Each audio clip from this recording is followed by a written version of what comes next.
ගිය සිකුරාදා ඉරානය නව මිසයිල නිෂ්පාදනයක නිරත වෙන බවට මාධ්‍ය වාර්තා කරනු ලැබුවා. ඉරානය ඇමරිකා එක්සත් ජනපදය සහ ඊශ්‍රායලය සමග ඇතිවුණු සටනේදී තවමත් නොසලී පරාජය නොවී ඉන්නට ඉරානයට හැකි වෙලා තිබෙන්නේ ඉරානයේ සතු පවතිනා වූ ඩ්‍රෝන තාක්ෂණය සහ මේ මිසයිල් හැකියාව ඉරානයට තවමත් තමන් ආරක්ෂා කරගන්නට උදව් වෙලා තියෙන ප්‍රධාන සාධකයක් බවට පත් වෙලා තිබෙනවා. මෙන්න මේ නිසාම ඉරානය තමන්ට ඉදිරියේදී එල්ල විය හැකි ඇමරිකානු සහ ඊශ්‍රායලයේ ප්‍රහාරයක් සඳහා දැවැන්ත ඒකාබද්ධ ප්‍රහාරයක් සඳහා සූදානම් වෙමින් සිටින අතර මේ සතියේ ඔවුන් ප්‍රකාශ කරවුවේ ඉරානයේ මිසයිල නිෂ්පාදනය අවශ්‍ය මේ සතියේ එක් වාර්තාවක කියවුනේ ඉරානයේ මිසයිල නිෂ්පාදනය එරට අවශ්‍ය ධාරිතාව ඉක්මවා යමින් තිබෙන බව සඳහන් කරනු ලැබුවා. මේ අතර විශේෂිතම කාරණයක් වුණේ ඉරාන මිසයිල නිෂ්පාදනය අතර ඉරානය අන්තර් මහද්වීපික බැලිස්ටික් මිසයිලයක් විශේෂයෙන්ම ඉරානයේ සිට ඇමරිකාවට අභ්‍යන්තරයට පහර දිය හැකි අන්තර් මහද්වීපික බැලිස්ටික් මිසයිලයක් නිෂ්පාදනය කිරීමට නැත්නම් නිෂ්පාදනය කරන බව සඳහන් වීම සුවිශේෂී කාරණයක් වෙනවා. මේ කාරණේ සුවිශේෂී වෙන්නේ ඉරානයේ ඉඳලා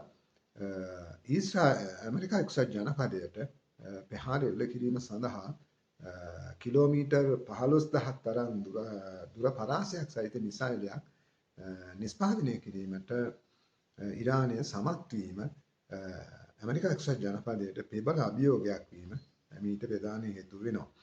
ඒ අනුව ඉරානය සතුව කෙටි දුර සහ මධ්‍ය දුර මිසයිල පවතිනවා. ඒ වගේම කොරම්සා නැමැති වගේ දිගු දුර මිසයිල පවතිනවා. එහෙත් මේ මිසයිල වලින් ඇමරිකානු ටෙරිටරියකට, ඒ කියන්නේ ඇමරිකානු භූමියට ප්‍රහාර එල්ල කිරීමේ හැකියාවක් පවතින්නේ නැහැ. මේ මිසයිල වලට බොහෝ වෙලාවට කොරම්සා මිසයිලයට කිලෝමීටර් 4000ක පරාසයකට පහර දීමේ හැකියාව පවතිනවා. ඒ අනුව ඉරානයේ මේ වෙන විට කිලෝමීටර් 15000ක තරම් දුර පරාසයකින් යුක්ත ඇමරිකා එක්සත් ජනපදයට පහර දිය හැකි ආකාරයේ මිසයිලයක් නිෂ්පාදනය කිරීමට කටයුතු කරමින් සිටින බව මාධ්‍ය වාර්තා කරලා තිබුණා.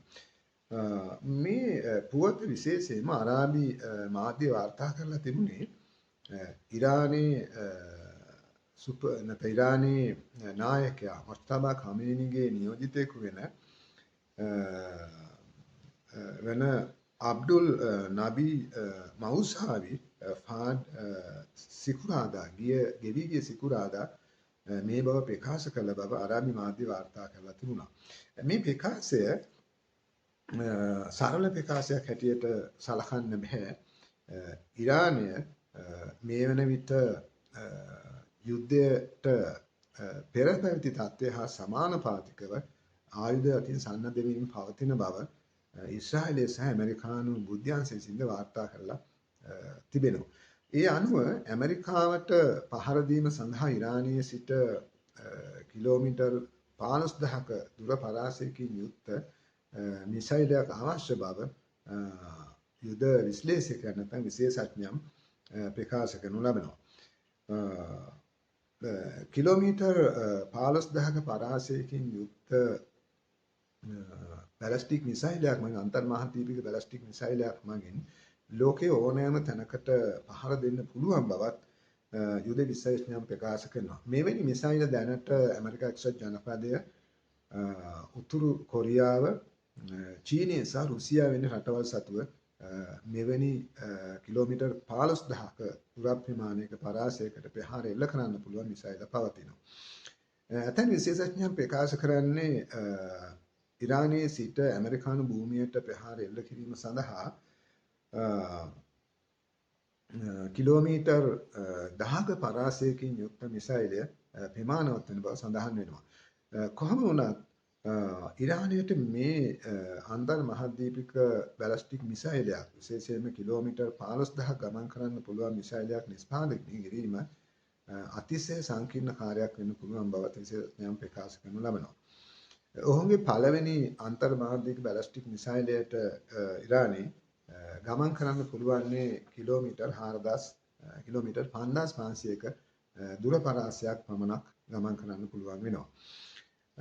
ඊළඟ මිසයිල නිෂ්පාදනයේදී නැත්නම් මේ මිසයිල නිෂ්පාදනයේදී ඉරානයේ බොහෝ දුරට ඔවුන්ගේ ඉලක්කය ලෙස වොෂින්ටනය ඇමරිකා එක්සත් ජනපදයේ වොෂින්ටනය ඒ වගේම නිව්යෝර්ක් වැනි නගර තෝරා ගනු ඇතැයි විශේෂඥයන් මත පළ කරනු ලබනවා.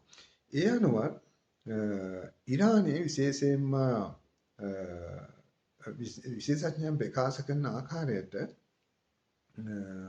ඉරානය කිලෝමීටර් 12000 13000 අතර පරාසයක මිසයිල නිෂ්පාදනය කිරීමට ඉරානයට හැකි වුණොත් ඔවුන්ට ඉරානයේ ඉඳලා ඇමරිකා එක්සත් ජනපදයට ප්‍රහාර එල්ල කිරීමේ හැකියාව පවතිනවා. ඉරානයට මේ මිසයිල නිෂ්පාදනය කිරීම සඳහා විශේෂයෙන්ම ඔවුන් අර කොරම්සෝ මිසයිලය නිෂ්පාදනය කිරීම සඳහා ඔවුන් අනුගමනය කළ ක්‍රියාමාර්ගය අනුගමනය කරන්න බොහෝ දුරට ඉඩකඩ පවතින බවත් විශේෂඥයන් ප්‍රකාශ කරනු ලබනවා. ඉරානයට මෙවැනි මිසයිලයක් නිෂ්පාදනය කිරීම සඳහා උදව් කළේ කවුද යන්න නැත්නම් උදව් කරන්නේ කවුද යන්න පිළිබඳව විශේෂයෙන්ම සැක මතුවලා තිබෙනවා. බොහෝ විට මේ සම්බන්ධයෙන් සැකයට මතුවෙන්නේ නැත්නම් සැකයට වාජනය වෙන්නේ උතුරු කොරියාව හෝ රුසියාව ඉරානයට මේ සම්බන්ධයෙන් උදව් කරන්නට ඉඩකඩ තිබෙන බව විශේෂඥයන් මත පළ කරනු ලබනවා. කොරම්සා මිසයිලය ඉරානයේ නිෂ්පාදනය කළ තිබෙන කොරම්සා මිසයිලය දියර නැත්නම් දියර ඉන්ධන වලින් දහනය වෙමින් නැත්නම් දියර ඉන්ධන භාවිතා කරමින් ගමන් කරන මිසයිලයක් වෙනවා. මේ මිසයිලය උතුරු කොරියාවේ හවසොන් මිසයිලය පදනම් කොටගෙන නිෂ්පාදනය කරපු එකක්. හවසොන් 10 මිසයිලය පදනම් කොටගෙන මේ ඉරානයේ මේ මිසයිලය නිෂ්පාදනය කරලා තිබෙනවා. ඒ අනුව මේ හවසොන් 10 මිසයිලය නිෂ්පාදනය කිරීම සඳහා උතුරු කොරියාව රුසියානු B-27 නැමැති මිසයිලය ආදර්ශ හැටියට යොදාගෙන තමන්ගේ හවසොන් 10 මිසයිලය නිෂ්පාදනය කරලා තියෙනවා. ඒ අනුව උතුරු කොරියානු මේ මිසයිල තාක්ෂණය ඉරානයේ බොහෝ දුරට උපයෝග කරගන්නට ඉඩ කර තිබෙනවා.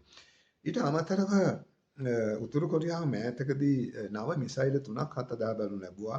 ඒ මිසයිල තුනටම මිසයිල තුනෙන් එකකට කිලෝමීටර් 15000ක දුර ප්‍රමාණයක් ගමන් කිරීමේ හැකියාව පවතිනවා. උතුරු කොරියාවේ බොහෝ දුරට මේ මිසයිල නිෂ්පාදනය විශේෂයෙන්ම ඇමරිකා එක්සත් ජනපදයේ ඉලක්ක කොටගෙන කරනු ලබන මිසයිල නිෂ්පාදනයක් වෙනවා. ඒ අනුව හවසොන් 18 නිෂ්පාදනය කරා උතුරු කොරියාව හවසොන් 18 උතුරු කොරියානු මිසයිලයට කිලෝමීටර් 15000කුත් හවසොන් 19 මිසයිලයට කිලෝමීටර් 17000ක දුර ප්‍රමාණයක ගමන් කිරීමේ හැකියාව පවතිනවා. ඒ අනුව උතුරු කොරියාවට මේ මිසයිල නිෂ්පාදනය කිරීම සඳහා රුසියානු තාක්ෂණය ලැබුණු බවට විශ්වාස කරනු ලබනවා. ඉරානය ඇමරිකා එක්සත් ජනපදයට වොෂින්ටනයට ඒ වගේම නිව්යෝර්ක් වලට පහර දෙන්න පුළුවන් අන්තර්මහාද්වීපික බැලිස්ටික් මිසයිලයක් කිලෝමීටර් 15000ක් ගමන් කරන්න පුළුවන් මිසයිලයක් නිෂ්පාදනය කරනවා නම් මෙන්න මේ ඉරානයට මේ තාක්ෂණය බොහෝ දුරට උතුරු කොරියාවෙන් හෝ එහෙම නැත්නම් රුසියාවෙන් ලැබීමට බොහෝ දුරට ඉඩකඩ පවතිනවා. වරක් උතුරු කොරියානු නායකයා ප්‍රකාශ කරන්නේ ඉරානය තමන් මෙන් න්‍යෂ්ටික අවි අත්පත් කරගෙන සිටියා නම් ඉරානයේ මෙවැනි තත්ත්වයක් මත නොවන බව ප්‍රකාශ කරන ලැබුවා. තමන් න්‍යෂ්ටික අවි අත්පත් කර ගැනීම මොනතරම් නිවැරදිද යන්න ඔහු එහිදී ප්‍රකාශ කරනු ලැබුවා. ඒ අනුව මේ උතුරු කොරියාව තාක්ෂණය හෝ රුසියානු තාක්ෂණය ඉරානයට මේ කිලෝමීටර් 15000ක් ගමන් කරන්න පුළුවන් මිසයිල නිෂ්පාදනය කිරීමට බොහෝ දුරට ලැබීමට ඉඩකඩ පවතිනවා. ඒ අනුව ඇමරිකා එක්සත් ජනපදයට මැද පෙරදිග කලාපය තුළදී මුහුණ දුන්නු ඇමරිකා එක්සත් ජනපදයේ මුහුණ දුන්නු මිසයිල තර්ජනයට වඩා තර්ජනයක් මෙවැනි මිසයිලයක් ඉරානය නිෂ්පාදනය කරොත් ඇමරිකා එක්සත් ජනපදයට ඊට වඩා ඉහළින් වූ තර්ජනයකට මුහුණ දෙන්නට සිදු වෙනවා. ඉරානයේ මේ අන්තර් මහාද්වීප බැලිස්ටික් මිසයිල් විශේෂ කිලෝමීටර් 15000ක් ගමන් කරන්න පුළුවන් මිසයිලයක් නිෂ්පාදනය කිරීම පැහැදිලි ලෙසම කලාපීය වශයෙන් විශේෂයෙන්ම ඇමරිකා එක්සත් ජනපදයට තර්ජනයක් වීමට බොහෝ දුරට ඉඩකඩ පවතිනවා.